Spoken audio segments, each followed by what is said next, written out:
Kyle Scott, crossingbroad.com. He writes some in-depth thoughts on the Sixers and their business ethics. Right. I choose you. The Sixers and their business practices, Kyle, they haven't done a lot of ticket price raising or anything. I mean, it's been status quo for 3 to 4 years, but now it's like they're catching on that they're the king of the town, right? They're the toast of the town, and they're catching on to it. Yeah, hey guys. You're right. They didn't do much, but I guess a year and a half ago when Kobe played his last game here, that was the first sign that they were willing to take a money grab when they can get it. They started with tiered pricing. The Yankees and Red Sox, I think, have done this for quite a while, and I'm sure many other teams. The Sixers started the tiered pricing where different teams were worth different amounts, and that's all fine and well. But they jacked up the Lakers like right before that Kobe game when he announced that it was going to be his last season. And a lot of people thought that was crummy, and I did too, especially given how flat out terrible they were at the time. But yeah, what they've started to do now over the last 6 months, starting really last summer, is they've put their single game tickets on StubHub, which means you can't tell which tickets are coming from the team and which are coming from the secondary market, which means they can charge whatever they want and they don't have to take the PR hit for it.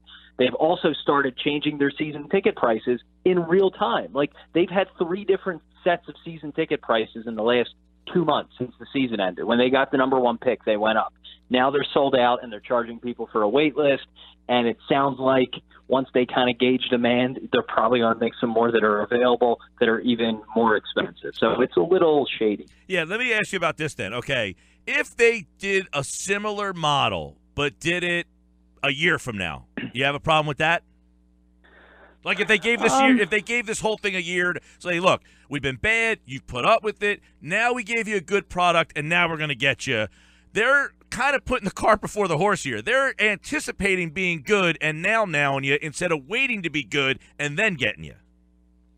I think that's a small part of it. I actually have a less of a problem with that because there is demand for Sixers tickets right now, and demand really has nothing to do with the success they've had thus far. If there's a lot of people who want to go to games, then it's well within their right to charge a lot for tickets. I don't really have a problem with that, but it's like every little move they do just feels slightly underhanded. By putting the tickets on StubHub, you get to hide behind, hey, we got a big game coming up here. The Sixers are good. There's a star in town. They could charge whatever they want for prices, and they don't have to admit to it because they're buried in the secondary market. When you change season ticket prices in real time, last year they re-co-opted a section down by the court that used to be for one of the fan groups, and they were the risers behind one of the baskets. Well, they decided, we're going to make this a VIP section, and they invoiced these people who were paying like $60 a game for $300 tickets because they're turning it into a VIP section.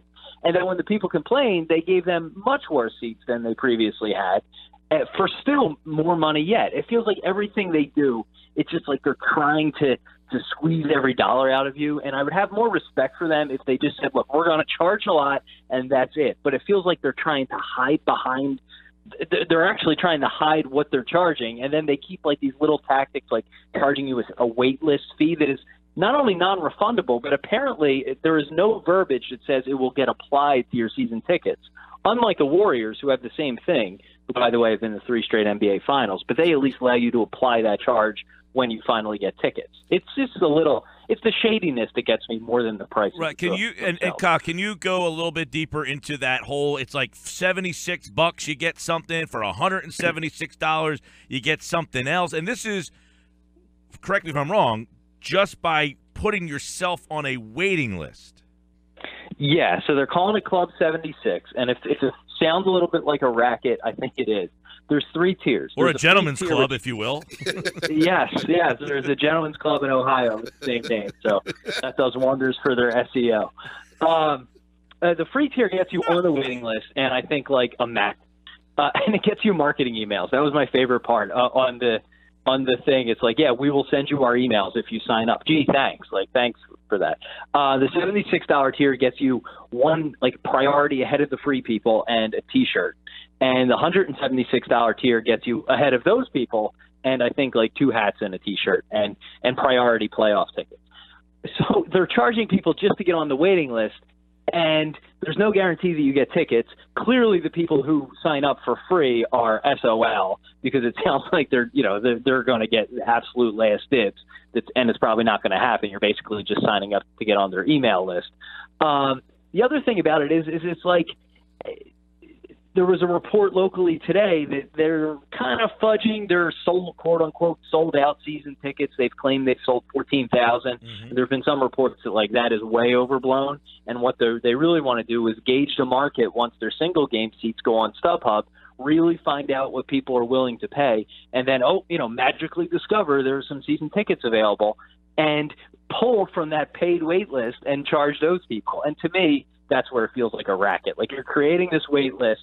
They're most likely still going to have some seats available, and now you're like double dipping in people's pockets. I saw that report. I can tell you that I have been told by some people have vehemently refuted that report, but I have seen the report that you're talking about.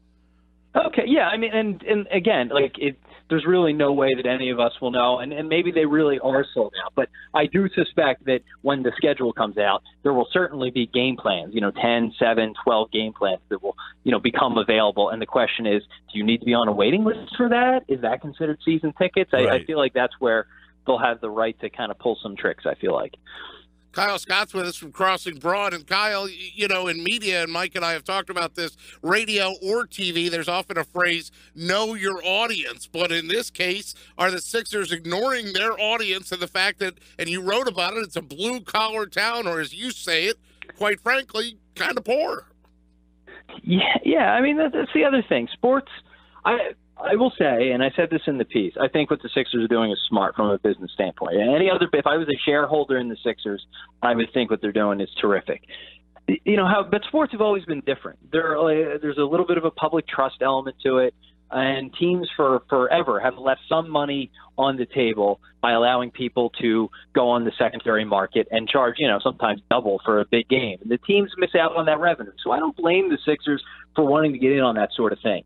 But the other thing with sports is, you're breeding lifelong fans. You want families and kids to come to games because that breeds a lifelong fan. If I didn't go to Phillies games, my dad and I didn't have a 16-game plan when I was 7, 8, and 9, I probably wouldn't be as big of a Phillies fan as I am today.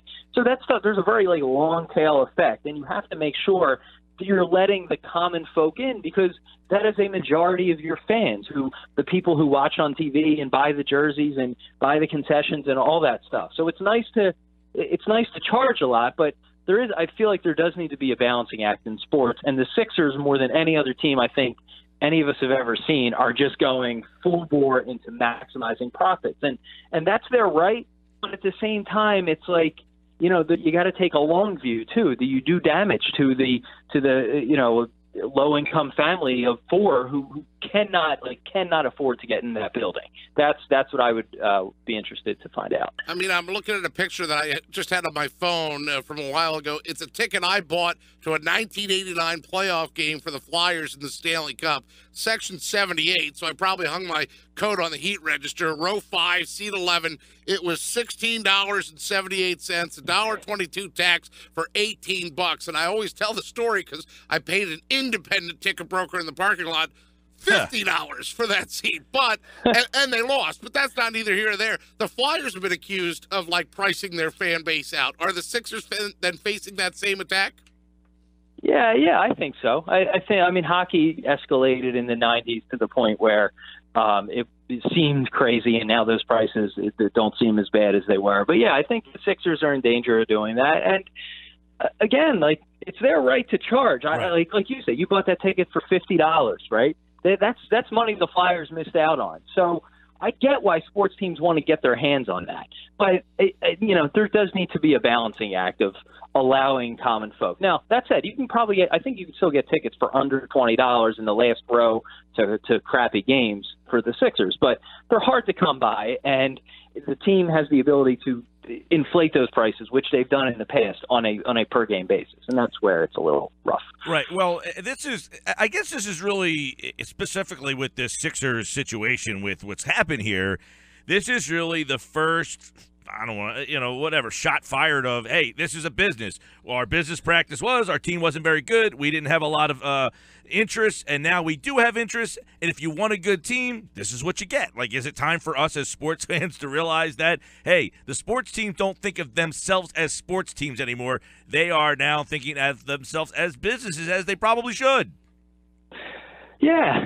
And, look, I would much rather pay $70 for a ticket to go see a competitive Sixers team than $45 to see the direct that's been out there for the last 5 seasons. It's a reasonable bargain. Nobody has a problem, if you can afford it, spending for a quality sporting event. I mean, God knows how much money I dumped on we all dumped on the Phillies for a few years there.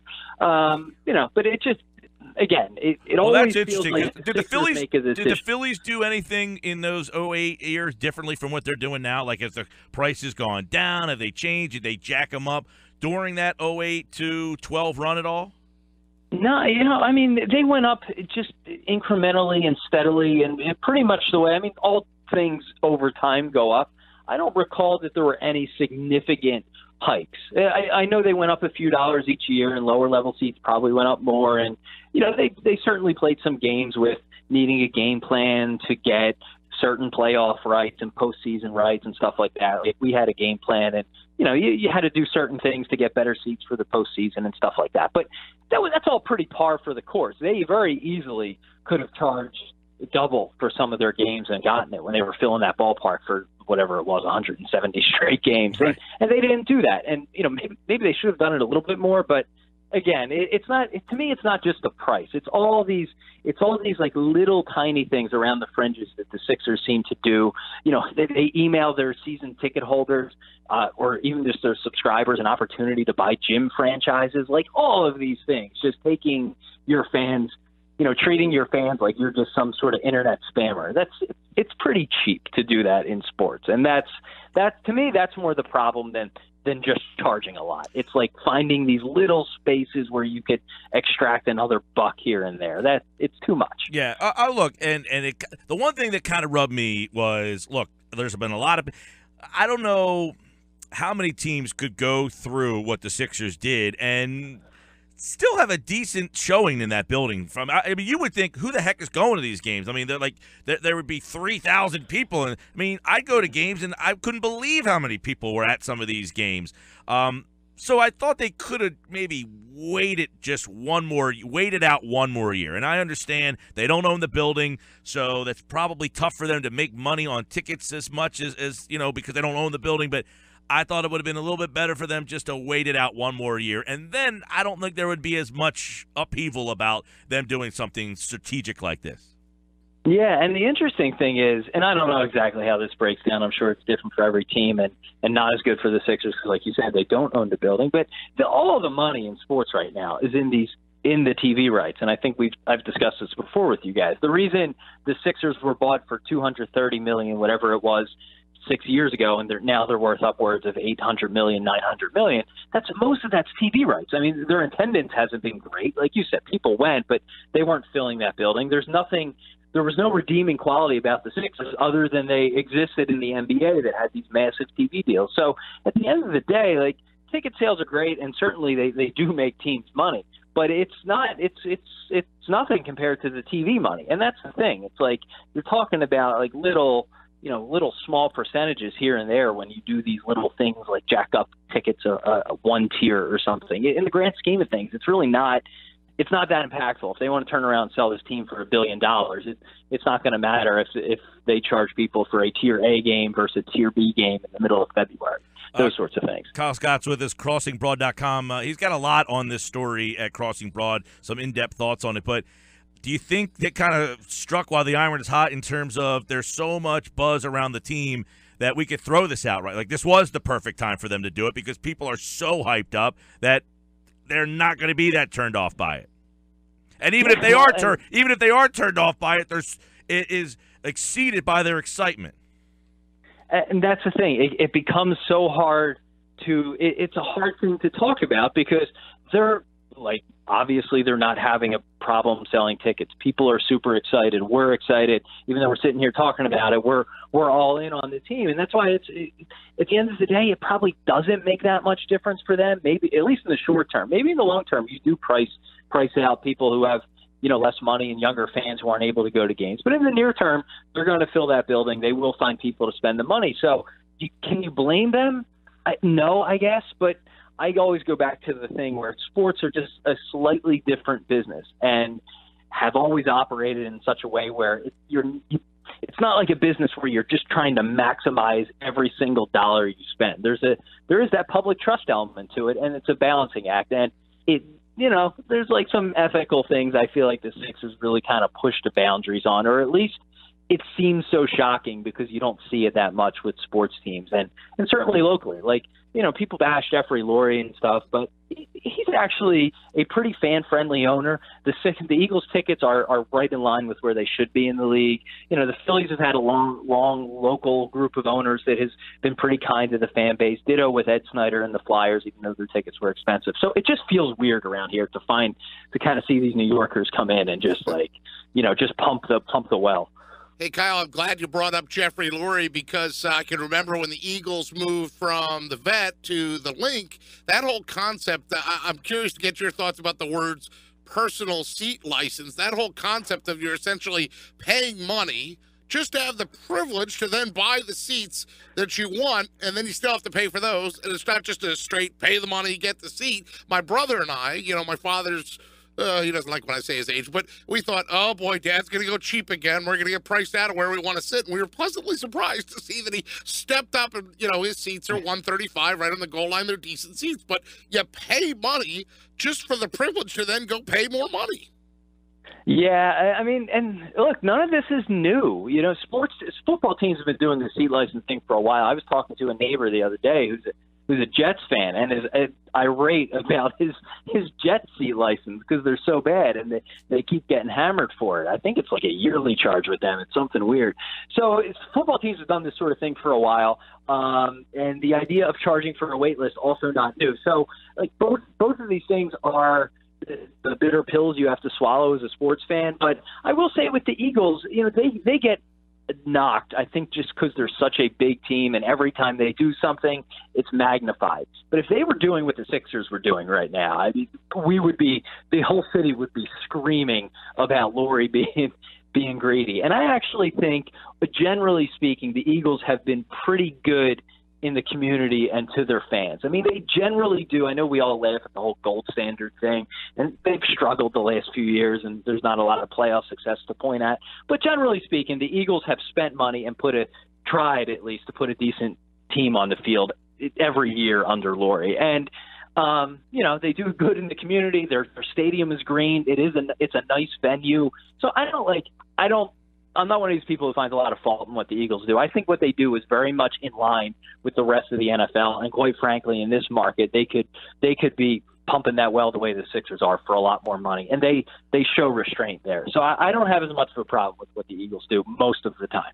CrossingBroad.com, Kyle Scott. Read the piece on the Sixers and come up with your own conclusion on what you guys think, because we talk a lot on the show about how the sports world, the business fans, if you're a business major, you're probably applauding them. If you're a sports fan and still watch sports with that sports kind of connotation, you're probably looking at this and feel like you got snaked a little bit. But I want to get your take on the Iverson stuff the other night.